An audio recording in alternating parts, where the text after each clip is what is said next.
So yan mga paps, for today's video gagawa tayo ng wiring ng horn with socket saka interruptor relay, tapos relay 4 pin, pero yung ginamit natin 5 pin na ito mga paps So itong nasa gitna hindi na natin gagamitin, so pareho lang yan, number 87 yung gitna at saka yung sa taas. Ibig sabihin isa lang linya yan, so ang gagamitin natin 4 lang, number 30, 85, 86 saka 87. Tapos interruptor relay, ito yung magpuputol-putol ng busina natin, kung makikita nyo sa ibang vlog. So yung mga busina ng iba tot gano'n ang tunog, so ito gagamit tayo nito, okay, para maputol yung relay ay yung busina ng ating okay. So mayroon tayong dalawang busina, ayan. Tapos ang gamit natin is wire number 18, tapos ang long nose na lang gagamitin natin, okay. So bago natin umpisan i-wiring, so i-drawing muna natin para masundan yung mga paps, okay. Let's go. So sa relay gagawin na lang natin 4 pin, so i-drawing muna natin. Ayan. Ang nasa taas 87, tapos wag na natin gagamitin yung nasa gitna, so number bandang kanan number 85, ito 87, 85, tapos ito 86, tapos ito 30, okay. Ayan, mamaya pag umpisa natin ito i-drawing ko na rin para madali nyong sundan mga paps. So yung mga hindi pa marunong ito, sundan nyo lang yung ating video mga paps ko, So interruptor relay, siyempre pag pula positive, ito yung negative, so i-drawing muna natin. Pasensya na yung mga drawing ko at ito yung red positive, yung black is negative, tapos ito parehong yellow, makikita nyo naman kahit baliktaran yan pwedeng yan, okay. So pangalawa yung horn drawing na rin natin, so pagpasensya nyo muna yung horn ko na drawing. Ayan, so dalawa yan, ayan, dalawa, so dalawa rin yung drawing natin. Huwag na natin gandahan, okay. So dito yung stock horn ng motor natin, so tatanggalin natin yung dito, stock horn. Pagbunot ng wire sa stock horn natin, ito ang gagamitin natin, positive, negative. Ayan, to battery, positive, negative, battery to relay, interruptor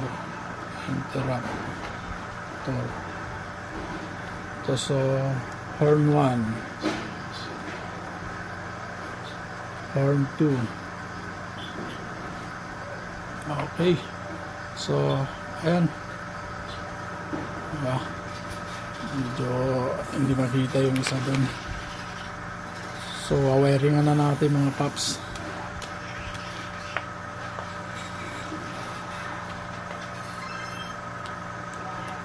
So umpisa na natin dito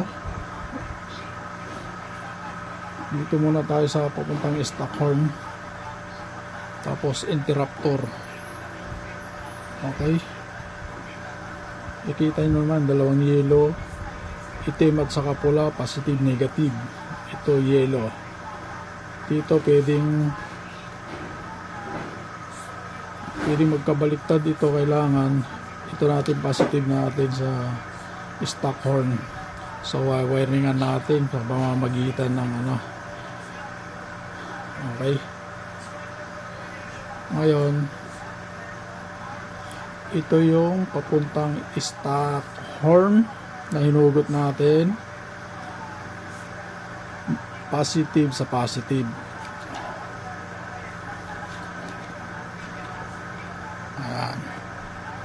Tapos negative, yung itim papunta sa negative din.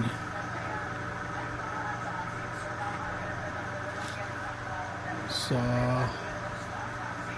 itong yellow papunta sa relay, yung 85, 86. Ito yung dilaw na to papunta sa relay. Itong isa number 85 sa relay, itong isa number 86 sa relay. So ito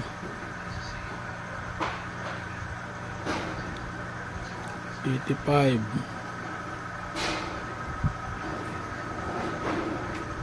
tapos papuntang 86.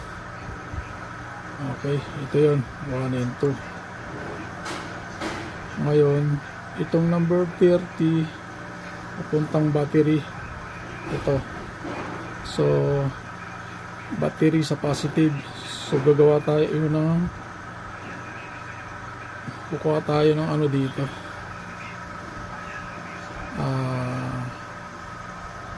30 ampere na fuse. Okay, so papunta sa positive yan mga paps. Pasensya na sa drawing ko. Okay, tapos ito naman dahil dalawa ito, dalawang wire. So pag-isahin natin yung isang wire, kahit baliktaran yun mga paps. Ayan, itong dalawang horn na yan pinag-isa natin kasi dalawa yung gagamitin natin. Ngayon itong wire na itong isa galing sa horn natin papuntang 87 ng relay. Okay, so ito naman magiging ground na.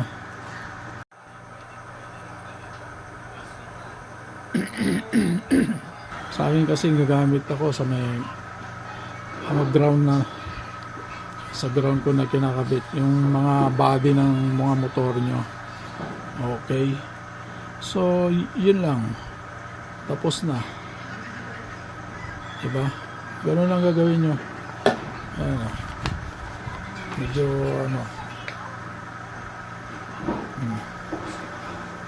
diba? So nakita nyo, ganyan lang kasimple. So mamaya wiringan na natin. So wiringan na natin mga paps.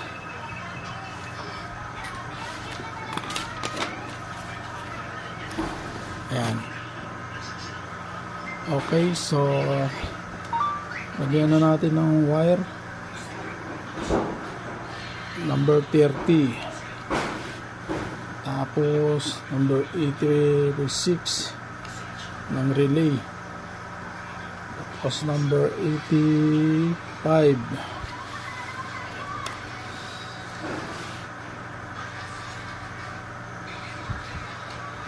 Okay, so number 87.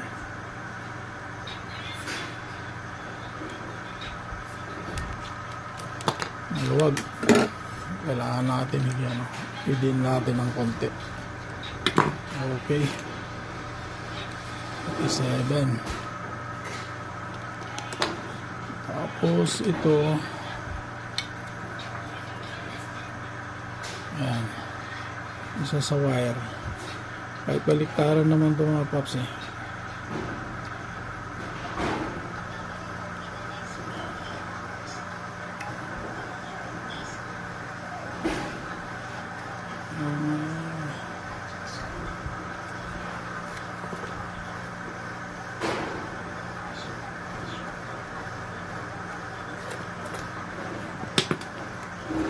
dikit natin.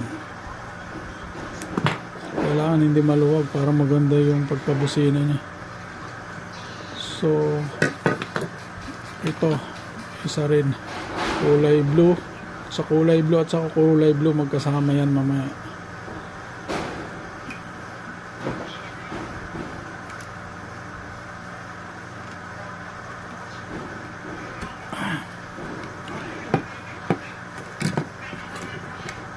Okay, tapos white ang gagamitin natin. Si-series natin mamaya to. Yan o.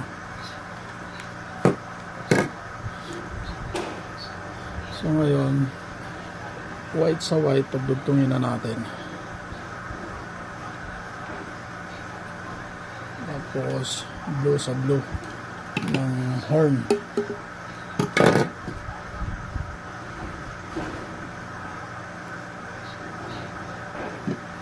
Okay.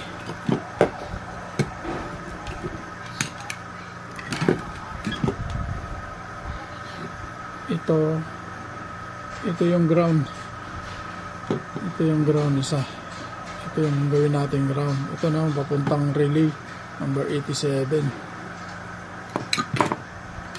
Sambay number 87. Ito itim. Ano, yellow. Number 87 sa relay, saka isang linya pagsamahin.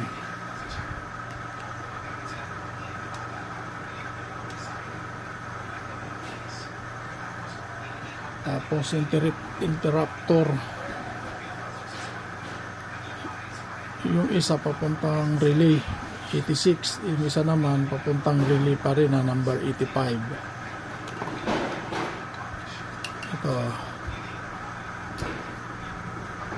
Ito yung 86, ito yung 85. So pagsamahin natin yan, kahit baliktaran yung mga pops, ibugtuin natin. Tapos yung isa din,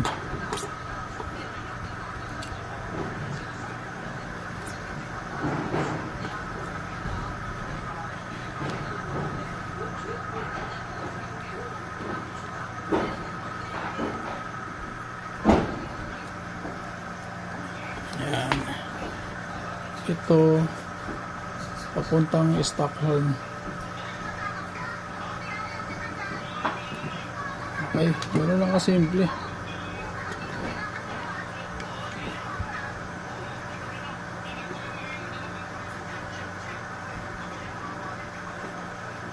So gano'n lang mga paps, gagana na yan mga paps. Tapos ito naman papuntang battery yung puti. Ayan. O kaya accessory wire mo dalhin. Okay, so dito ko na tatapusin ang aking video mga paps. Bye bye.